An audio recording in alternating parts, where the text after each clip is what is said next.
Hi everybody, it's your favorite Z content creator here. It's been a couple weeks since I almost fried some of the electronics in the Z, and I haven't been completely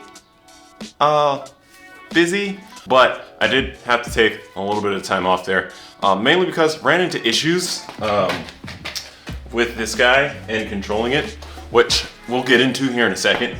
But right now, I want to get to work on the fenders because we do need to weld them up. There's still basically massive holes in the rear of the car that need to be fixed. So while we do that, I'm going to tell you what the issue is with the Z and what I'm doing to remedy that issue. So, as I'm sure you guys are aware, I'm not the first to do this electric power steering pump mod to their car. A lot of drifters and stuff do it. And in doing the research for it, you'll see the different pumps and stuff that are offered. Now, in my infinite wisdom, whenever I was doing the research, I did not differentiate between a Mazda pump and a Volvo pump.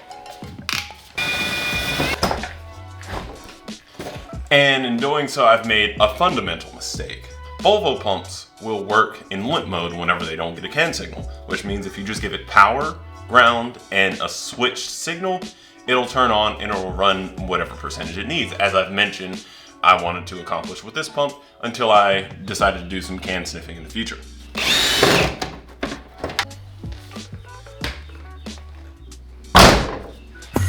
And the reason why is because Mazda pumps don't have a limp mode. They either work with CAN or not at all. So with my thinking, essentially I wanted to go with the most available option, which I'm sure you can count, but there are a lot more Mazdas on the road, especially Mazda 3s, than pretty much any other Volvo, at least here in Pittsburgh. That meaning essentially it's going to be a lot easier for me to find the power steering pump than any of the Volvo ones. And in doing my research, finding that out, I also found a solution to that problem. However, at the time of filming this video, that solution is not going to arrive for over 2 weeks. Thank you, international shipping, even though you're in Canada. I could probably drive there and pick it up in less time. So my temporary solution to actually fixing that problem while we're waiting on that solution was to just go and get a Volvo pump. Now I was lucky enough that my local junkyard actually had a Volvo S40 that I could go and see if it actually had the pump. Unfortunately, it did not have the pump, so I was not completely lucky. However, that run was a little bit more lucky because I was able to get the replacement lower intake manifold for the Z.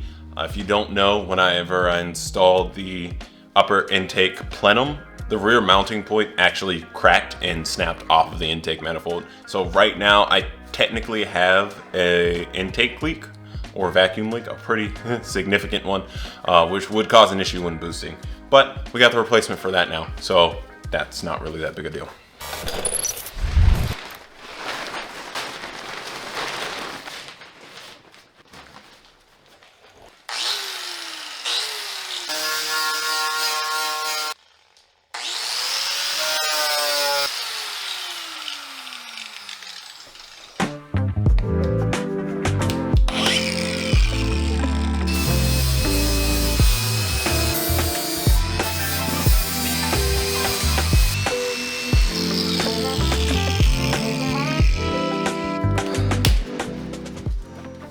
So with all that being said, it's probably going to be a little bit longer. I'm going to say at least a week or maybe 2 before we finish up the power steering on the Z. So in the meantime, we have other things that we can be doing, like this.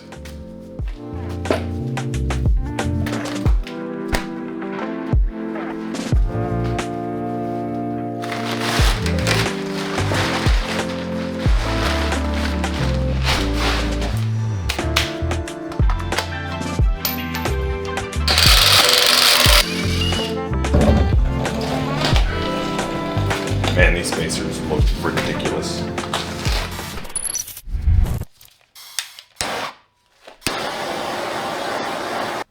Nothing smells like it's on fire. Should be a little warm, yep.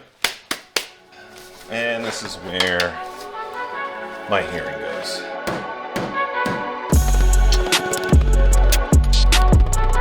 A few moments later. 1 hour later.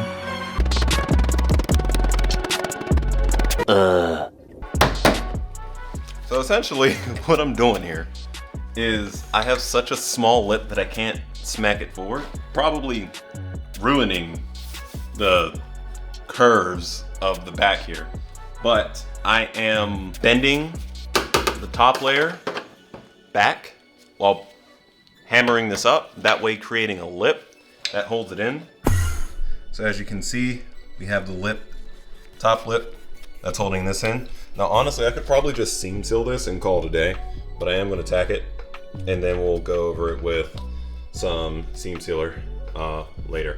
But my primary worry here is to get it tacked up so we can get it watertight.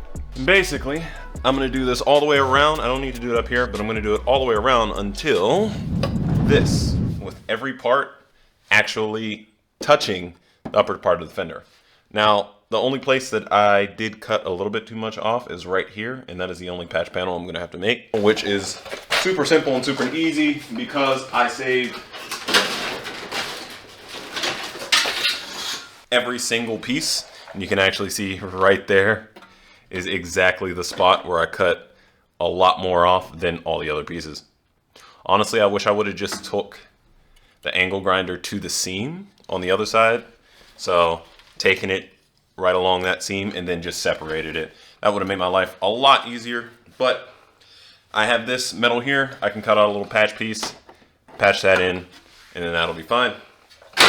All we got to do now is just get to welding. There is a little bit of a divot right here and right here, which I can actually get to from the inside. The seat belt cartridge is like right here. So if I pull this out, I can actually get our little bodywork hammer down in there and be able to smack out those little bulges. But that's once it's welded, because I don't want it to pop out after. And I'm sure some of the heat will allow it to expand and actually kind of settle in place, because right now it's just kind of all tightened up from being hammered. Before we weld it, I'm going to take the wire wheel to this underside so I can get off all that rock guard, all the undercoating, so that I can actually have a clean surface to weld to. Everything up top is clean. Now we're just going to do the same thing for that.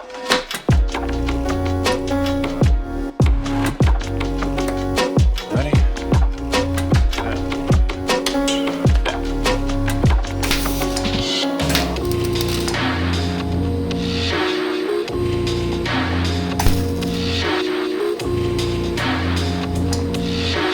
25 is the answer.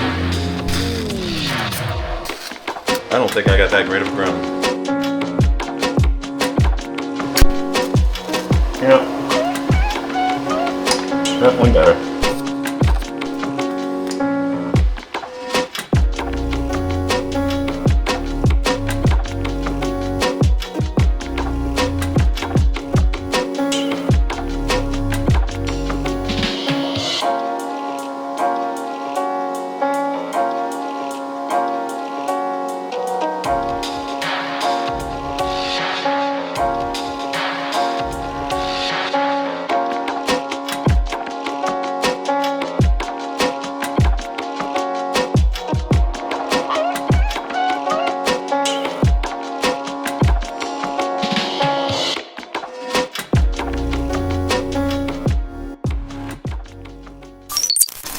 I'm letting the machine cool off now, but we have pretty much finished everything we need to here. I was gonna just weld the whole thing through, but I've been here for like an hour and a half, so I decided to just do stitch welds. So we've got those going all the way up, each corner is capped off, and then we're gonna go behind this with seam sealer. The other side has longer stitches, but I do still need to fill in some spots. Like I want to hit a stitch here, and I want to hit a stitch here at the very least, maybe another one there. That one's honestly fine. And then I want to fill this gap. This is going to be probably the most difficult part of this side here. That's 1, 2, fill, 4 welds left. Then we can hit this whole thing up with seam sealer. And I think since it's still a little bit warm, it's not hot, I can actually touch it. I'm pretty sure I can just go behind this with seam sealer, because the last weld I did was right here. I'm gonna wipe this down with some acetone, and then we're going to tape it off, and then we're going to hit it up with a seam sealer, and then we're going to move over to the welds on the other side.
Since the seam sealer said that it can fill large voids, I'm not going to try it on this, just because. What I'm going to do is I'm going to cut out a little patch panel, tack it here, there and there, so 4 tacks, and then we'll go over it with the seam sealer. The ones on the edges here, I think I'm just going to do 1 quick stitch weld there. So I'm going to actually see what I can get away with this seam sealer, and this will be a long-term review. You can just consider it that.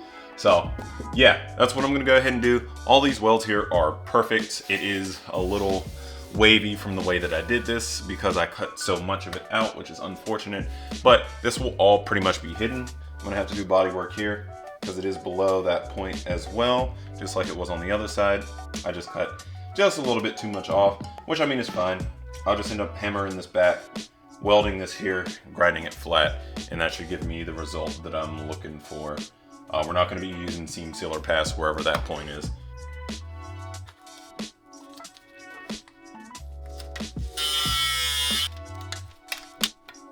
Almost fits in there perfectly though. Alright, I'm going to grind on this for a little bit. Final fit up, pretty sure. Alright, yeah, that works perfectly. Alright.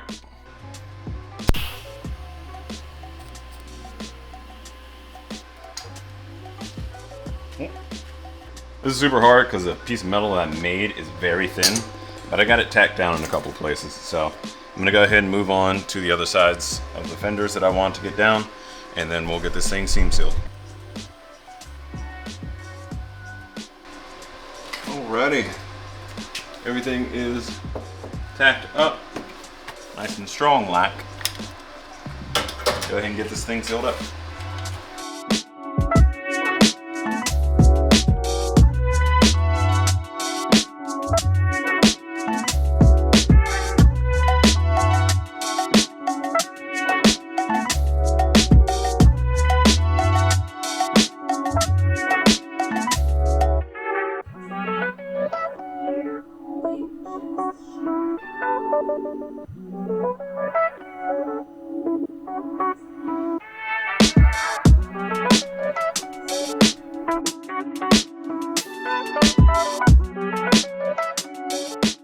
So with everything finally seam sealed up, we went ahead, we sanded down everything with 120 grit sandpaper, and we went ahead and we filled in the voids that I made whenever I was hammering stuff in. So everything is now nice and prepped for paint. I do have to knock this down flat. I'm still waiting on it to cure. It's still pretty soft. I don't want to take sandpaper to this because it's just gonna gum up. Hit it one more time with 120. We'll mask off the area. We'll hit it with primer, and then we're gonna hit the bottom part with undercoat. I have some rubberized undercoating that I will spray because I did have to get rid of some of that on the inside here. And then once we do that, honestly, I do want to spray the inside of this, but I'm gonna do that once I finalize the placement for all of the fender extensions and then do all the other paint. So let's go ahead, get this thing knocked down and get into the whole process.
Oh. All right, everything is now complete. We did get the undercoat shot under here real quick. We have to sand down that one side there, but everything is nice and prepared for paint in the future. But honestly, mainly now everything is safe, will not rust. I did discover that we do have some rust on the rear quarters under the mud guards, so that's something we're going to have to deal with in the future. However, with all this being done, now we can go ahead and move on to the power steering. That video will be next week. I will say that it's going to be quite a long video, so if you like long formats, then that's going to be the video for you. However, I'm not going to leave anybody out. I'm going to re-release the whole video chopped up in bite-sized pieces. I want to say 15 to 20 minute videos throughout the rest of next week, followed up with another new video at the end of the week after next. So next week is going to be the long video, and then the week after that is going to be our week of videos leading up to a brand new video. Without further ado, if you guys like the video, go ahead and please hit the like button down below. And if you haven't already, please do consider subscribing, as well as hitting that bell icon and clicking all so you get notified whenever I do drop new videos. Whew, that is a lot to say in this position. This is not fun. Ow. Also, I'm going to have some merch dropping in addition to what I have dropped in the past before. So go ahead and look out for that. And if you want to support me just a little bit more, head over to buymeacoffee.com/FatalRPM. That's also where you'll be able to find the store whenever I do get that all set up. But as always, I want to thank you guys again for watching. Peace out, and I'll see you in the next one.